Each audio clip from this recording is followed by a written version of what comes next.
Hey, good day everyone, it's CJ with Rogue News, and I'm very excited today to be delivering a follow-up interview with the man, Adam Kokesh. So everyone probably remembers Adam's interview from a while back, but we're live. We're live and we're at Freedom Fest 2018, and Adam's here and has an amazing booth set up that he's really pushing forward for his Adam Kokesh for non-president, not for president.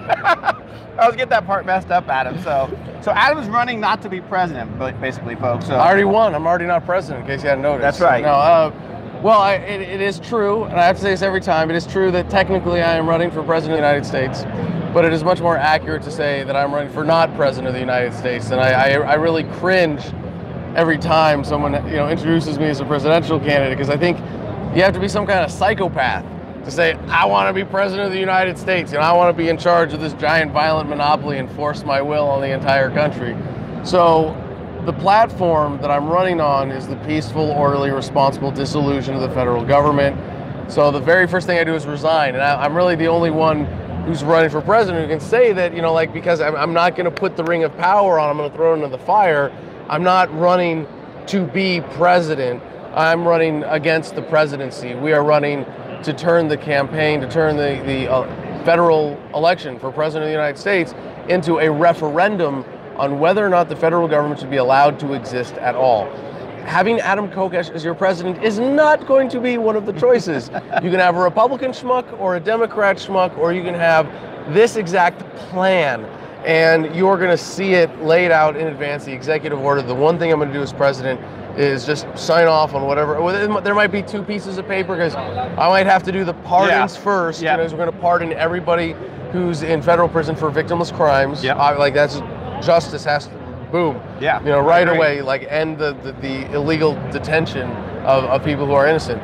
But then it's one executive order and it's done. Federal government, no authority, and I resign to be custodian of the federal government, essentially the bankruptcy agent. Absolutely. And there's an awakening. I mean, obviously we're here for a reason. That's freedom and liberty.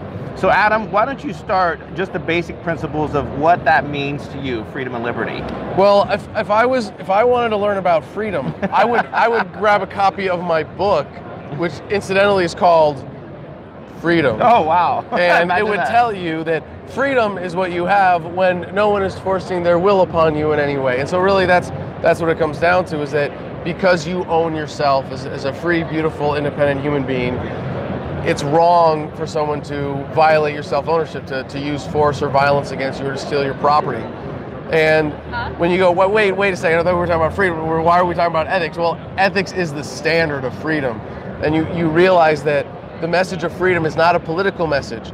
Politics is, who do we point the guns of government at to organize society? And the ethical message is, nobody. No yeah. You don't. Yeah. So getting people to that, thinking differently about this is really critical to having real freedom. And when you realize that freedom is based on an ethical standard, well, why do we have ethics? Because it's out of respect, right? We want to respect each other.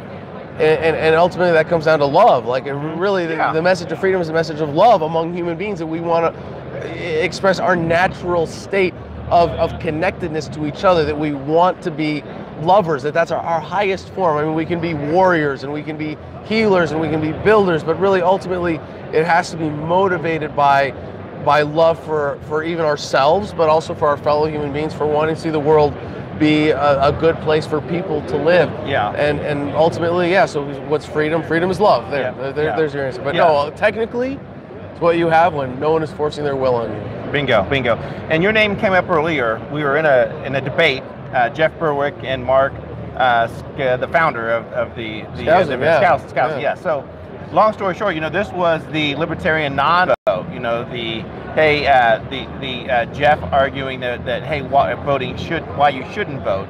And interesting, in this situation, we do want people to vote in terms of something different.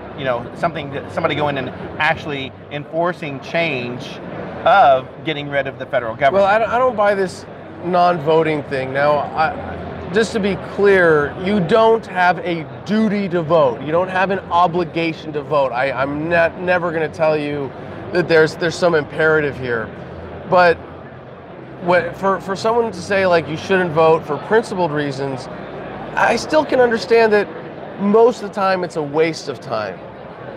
But some people will make the case that voting legitimizes government. It's like, whoa, wait a second. No matter how many boxes you check on a piece of paper, you cannot make a crime not a crime. You cannot turn something that is into something that isn't. Government is a racket. It is illegitimate. No amount of voting could possibly legitimize government. That's just an absurd idea. If you think that voting legitimizes government, what you're saying is that government can be legitimate. And if that's the case, that's really the premise of the argument you're making, I'm sorry, you're not an ethical person. You're not arguing from a point of ethics, and I probably shouldn't even be talking to you. But the other thing is that people will make the case that voting is violence, and I hear some libertarians make this case, and it really, I think they're plants. I think the people who are trying to say that voting is violence are trying to throw. Now I don't know. Some of them are. Some of them aren't. Right. There's some people who genuinely believe this, but if you're trying to put forth an ethical philosophy that libertarianism is, you have to be very deliberate about how you ascribe responsibility for something. So the problem with voting is not you walk into a booth and you check a preference or you press a button or whatever.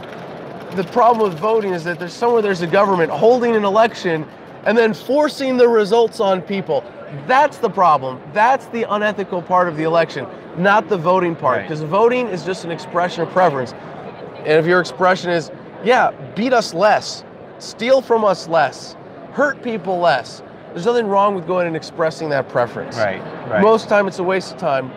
But it's also, I think, how we are going to come out of this mess of statism, because we've come to this point in human history where governments have to have a certain amount of public support to be legitimate, to be accepted, to convince the enforcement class of cops and soldiers to go do violence against peaceful people.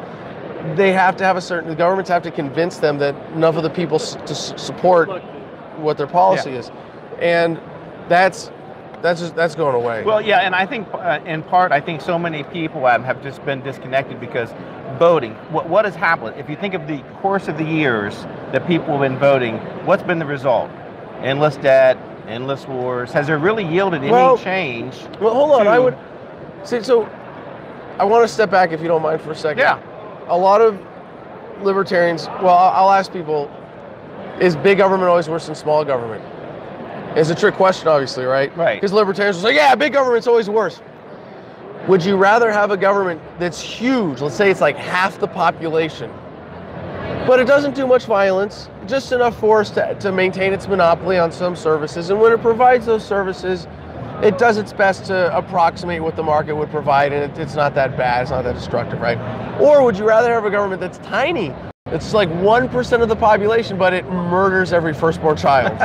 Right? The point is that the evil of government is measured not by its size, but how much it coercively takes us off our natural state of harmony. Okay. So, in that, when you understand that way of looking at government, people have voted more, government has gotten bigger, but I would make the case that it's also gotten less violent and less coercive and less relevant in our lives because people are so productive and advanced past that.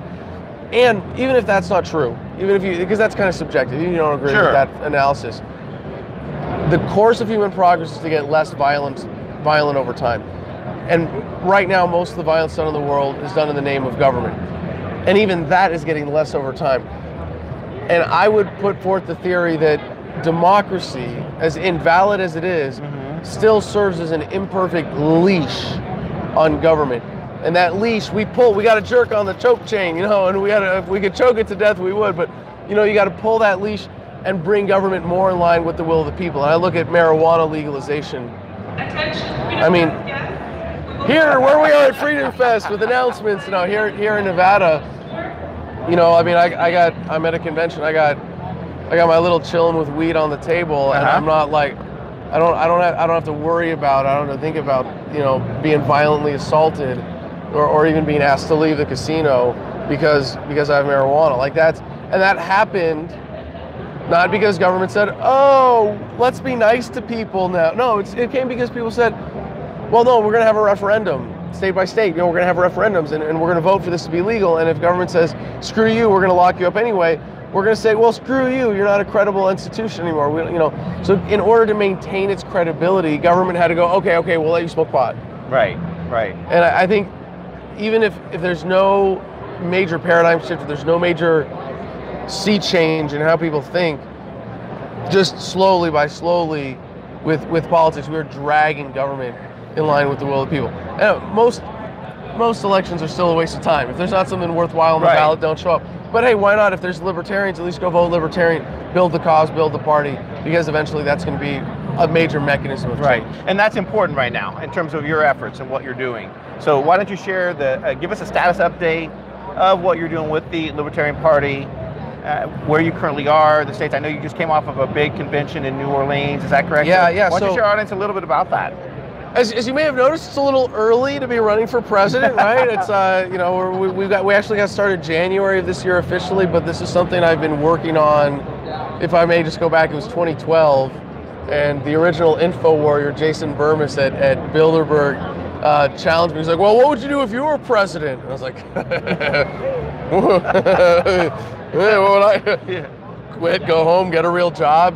But eventually, people started asking serious questions, and I was like, all right, well, if I'm going to defend this worldview, all right, I'll come up with serious answers. And they were all pretty easy. And there are enough people who go, yeah, we can't be putting forth a representative of the Libertarian Party or the movement who doesn't represent the philosophy. And what came out with this platform is what is the most principled message you can have as a Libertarian presidential candidate, because anything else is, I'm going to put on the ring of power instead of throw it in the fire. Mm-hmm. It's the most pragmatic, because you're not going to be able to get people on the same page of exactly what the federal government should be. The government's over here, it's too much. We're going to dial it back to the Constitution, not to here, but right to here.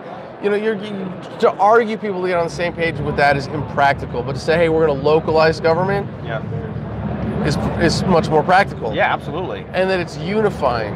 And that it doesn't just make the splinter groups within the party irrelevant, within the movement, but it's uniting left, right, and center around the common enemy of big central government. So to answer your question, we just came from the National Convention in New Orleans, and we had twice as many delegates as we did at the 2014 National Convention, which is the last year that we didn't have a presidential nomination. Mm-hmm. And this campaign is just giving people a reason to be involved with the party again. It's a lot of people. It's about half people who are totally new, but surprisingly, about half of the people who I've gotten more active in the party, especially to be delegates to support this campaign, are people who have been involved in the party for a while, and they're coming back. They're like, all right, now I got a reason to get past the infighting and the bullshit, and if anything struck me more than anything else at the New Orleans convention, it was how people were really coming together. Well, you've been working very hard the past couple of years. I've been monitoring. You did the bus tour, I believe, maybe a year ago, maybe less than that, and then now the convention. And you're really, trying to unify, trying to get that common voice, and in particular with some of the youth vote, the youth that have been so disconnected of what politics is today. And being able to resonate with them, I think, is going to be very impactful as you go about this campaign. Absolutely. Yeah. So what are the next steps? So obviously we're here at the Freedom Fest. You got a great booth. I've seen people coming up and they're really supporting you. They're making comments that there's a huge awakening happening right now. And for us to take an opportunity of that, you could be that disruptor. Is that a fair statement at all, or what? Well, this isn't really about disrupting, anything except the duopoly, right? We want, like I said, a peaceful, orderly transition. We don't want a revolution so much as an evolution. And what I see happening here is that we get the nomination in 2020, and we're going to get hit with everything they've got. Right. It's going to be ugly. They're going to attack me, and I faced the worst of it already. It can't be worse than getting shot at, right? Sure, right. No, I'm not. they're going to attack the movement, they're going to attack the message, they're going to attack me, they're going to attack everybody around me. That's okay.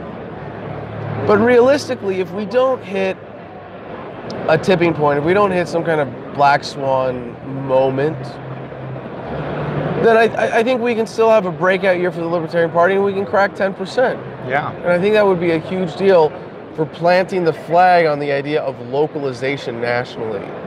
When the American people know that they have an option, like you don't need a president, you don't need a federal government. America is too good for this government. Every time the federal government screws up between 20 and 24, I get to be the guy sitting there going, hey, if you had voted for me, that agency wouldn't even exist right now. Right, right. And I think if this is an idea whose time is coming, I really believe that it is. I mean, I can't be off by more than a decade or two here, right? Maybe we're a little ahead of things, but even then, I'm giving us like 10 years that it's, it might be 24, it might be 28. If that's how long it takes, I will run until the federal government ceases to exist one way or another. Yeah, right. So this is going to be a lot of fun. I really think that we could hit this timeline. Right. That winning. I'm not here to say, hey, I'm your ticket to libertarian victory in 2020, and we're gonna rout the old parties, and it's all gonna be done. No, like realistically, you do need to hit some more growth for the party and for the movement and for the ideas first. We don't have to win over everybody, right, but we're not there. But I see 24 very realistic goal, and if not, 28, 32, whatever it takes. We're on the verge of this. Federal government's not going to last forever. Government as we know it is already obsolete. Sure. Just a matter of time. So real quick, Adam, and again, I appreciate your time. What about, what do you say? What's your message you're convincing to those naysayers? Because those are always going to exist, right? The people that are so dependent upon government, those people that don't ever think that things can change. What's your message to those people, those individuals? Is there not a whole lot of time to really focus? It's more focused around, hey, I'm going to win, or is there any type of messaging? How do you resonate with those individuals? Because they're gonna exist, that. I think that's a very small minority at this point. I mean, we're living in the age of the internet, right? We wouldn't be able to do this, what we're doing now, even just 20 years ago. Right. I never make future predictions if I can't point to trends in the present backing them up, right? So if I'm making the case for localization, I look around the world and I see Brexit, the Scottish independence vote, Catalonia, Jefferson State, the Republic of Texas, the California even breaking off, potentially to be its own government. Yeah, Cal-exit. Hawaii, I mean, you go all around the world, there are people who go, sorry, I just don't have any tolerance for problems that exist for lack of information anymore. Sorry, it's the age of the internet. We're not putting up with this shit. Right. Why do we have to be part of your collective when we want to be, on our own in our community here? That's part of what this campaign is about. Is getting ahead of this trend and saying, look, when people are ready, we'll be here with this practical solution for this one particular problem called the U.S. federal government. I don't think we have to argue with people about, is humanity ready for a change? Those people that you would point out, that you would have that conversation with, they're a small minority. And just for the I've done the numerical analysis here. If you look at presidential elections in the United States, it's only 60% of the population that consistently votes. 40% consistently never votes, even in presidential races. So of the 60% who are voting, this is just eligible voters. When you look at the turnout for midterms and special elections and local elections, a lot of them are consistently at the range of 15 to 20%. Ridiculous, right? The number of American voters of eligible voters who are like, go red team, go blue team, go, gotta vote because my country depends on it. They're very small minority, and only out of that group do you find those. And that's 30% at most. 15% Republican, 15% Democrat.